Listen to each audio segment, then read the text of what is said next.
V studiu pa želim dober večer gospodu Raulu Romevi, ki je minister za zunanje zadeve, ustavne odnose in transparentnost v katalonski vladi. V teh dneh je na obisku v Sloveniji in je danes med drugim predaval tudi na prireditvi Slovenskega društva za mednarodne odnose.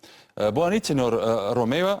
Las relaciones entre Cataluña y Eslovenia son buenas. Es probable que haya una mayor comprensión de los intereses catalanes aquí que en otras partes de Europa, pero la posición de Eslovenia a la Unión Europea es pragmática y cautelosa. ¿Qué espera de Eslovenia como miembro de la UE a la solució de la qüestió catalana?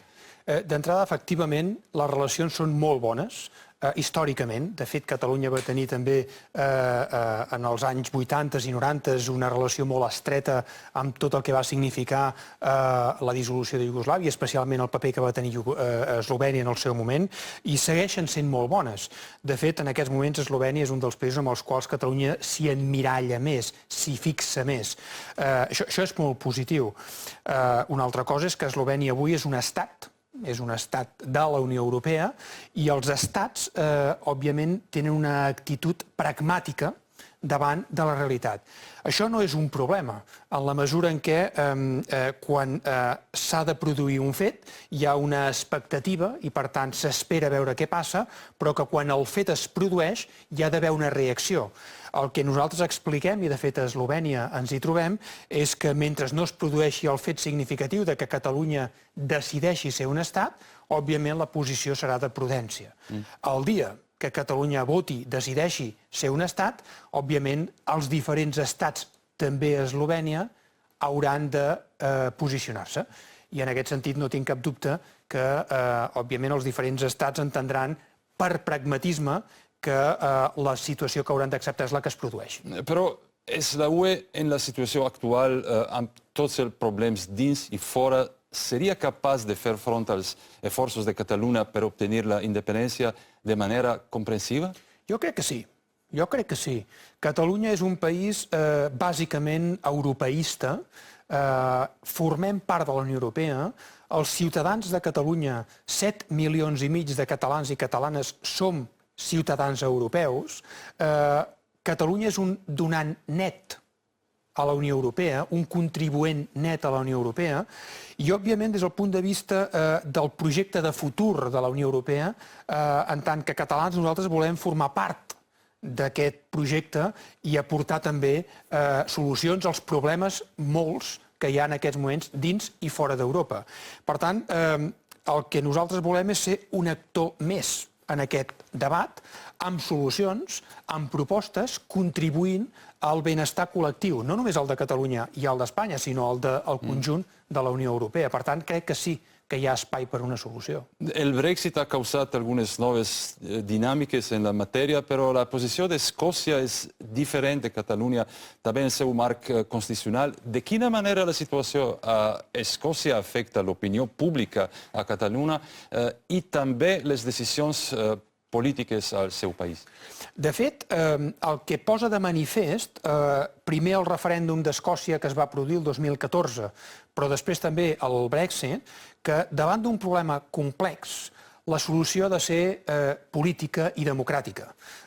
Òbviament no era fàcil el debat del referèndum a Escòcia i es va produir, es va fer, va haver-hi una votació i va haver-hi un resultat, que en aquell cas va ser que Escòcia no seria un estat independent. En el cas del Brexit va passar el mateix. És a dir, va haver-hi una situació de debat, òbviament de confrontació de propostes, es va votar i va sortir el Brexit.